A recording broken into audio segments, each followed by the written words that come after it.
Hello mga mare! So, for today's video mga mare, maraming ganap ngayong araw na to mga mare. So, maaga ako gumising mga mare kasi may pasok yung mga anak ko. At saka, rest day ko ngayon mga mare. So, may pupuntahan tayo mga mare. Pupunta tayo sa NKTI Hospital mga mare. Bandang Pais Avenue yun, banda mare, sa may kidney transplant.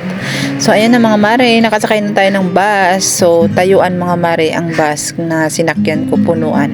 So, ayan na mare, nakababa na tayo. So, nag-video call na kami ng kumare kong Lorraine. Kasi para masabi na nandun na ako, dumating na ako para sunduin niya ako sa may lobby ng hospital. So, ayan mga mare, hindi agad ako nakapasok sa hospital mga mare kasi required pala ang face mask. So, naghanap ako ng face mask mga mare.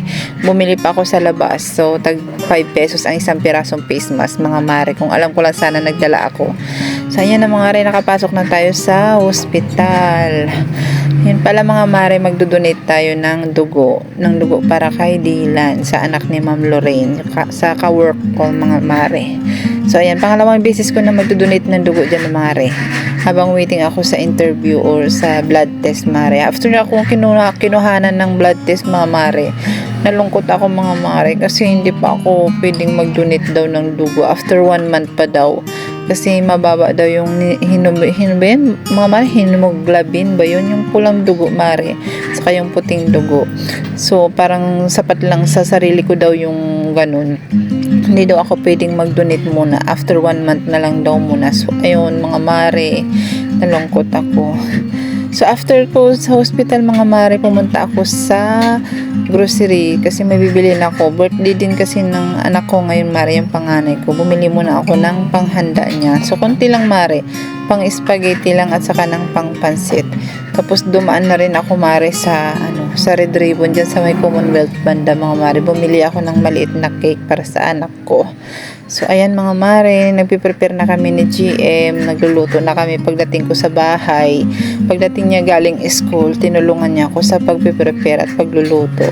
So, after namin maluto yung mare, maha, hindi perfect yung paggawa ko ng maha mare. Hindi ko magaya yung paggawa ng maha ni kumari kong Pia. So, ayan, first time ko gawa ng maha mare. Pero okay naman siya mare, hindi lang siya, parang buo-buo lang kasi siya. So, ayan, after ng maha mga mare is spaghetti naman. Yan, mga paborito ng mga bata. Sa mga birthday mga mare, hindi nawawala talaga yung spaghetti. So, ayan na mga mare, sobrang nakakapagod mare. Pagod na ako kasi maaga akong gumising para mag-asikaso sa mga anak ko. Tapos diretso ako ng hospital. Bumili ako ng kunting lulutuin. So, ayan na mga mare, magluluto na tayo.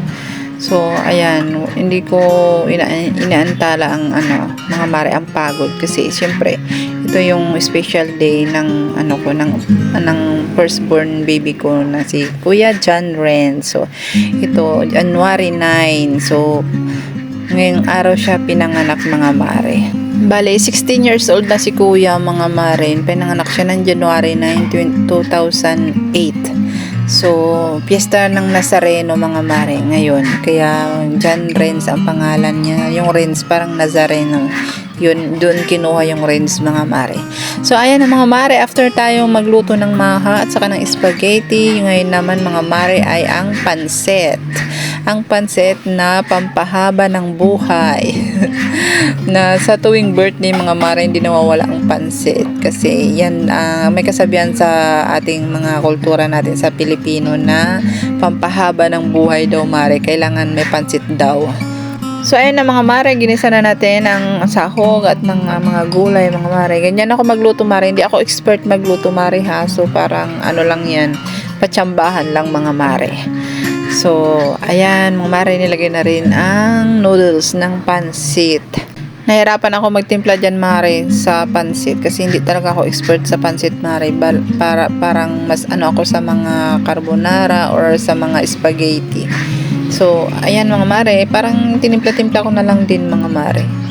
Yun pala mare, habang nagluluto ako mare, tumawag yung officer ko, si SIC, na kung pwede akong pumasok. So, ayan, kasi kulang kami. So, kaya hinanda ko yung mga uniform ko muna mga mare.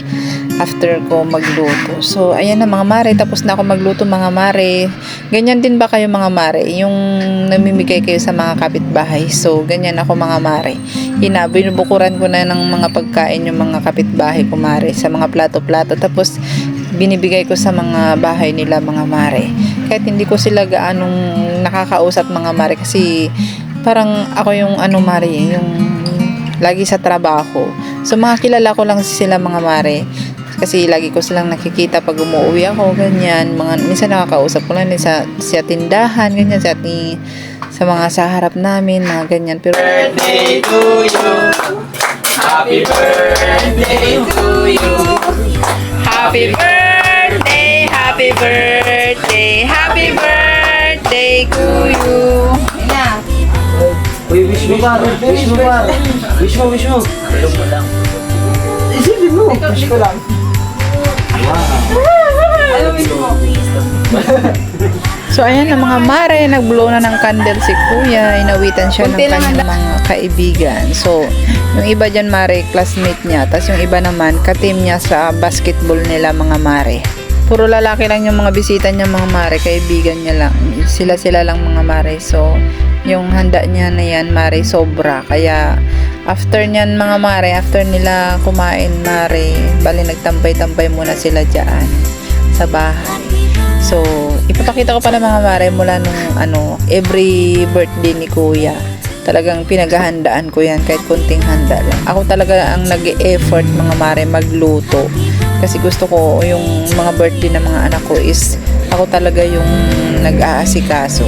Yan yung 10th birthday, 11th birthday, saka yung 12th birthday ni kuya, yung 13th birthday niya. Sa probinsya yan mga mare, sa Nueva Ecija. So ayan, nandyan yung lolo niya at mga pamilya namin sa Nueva Ecija.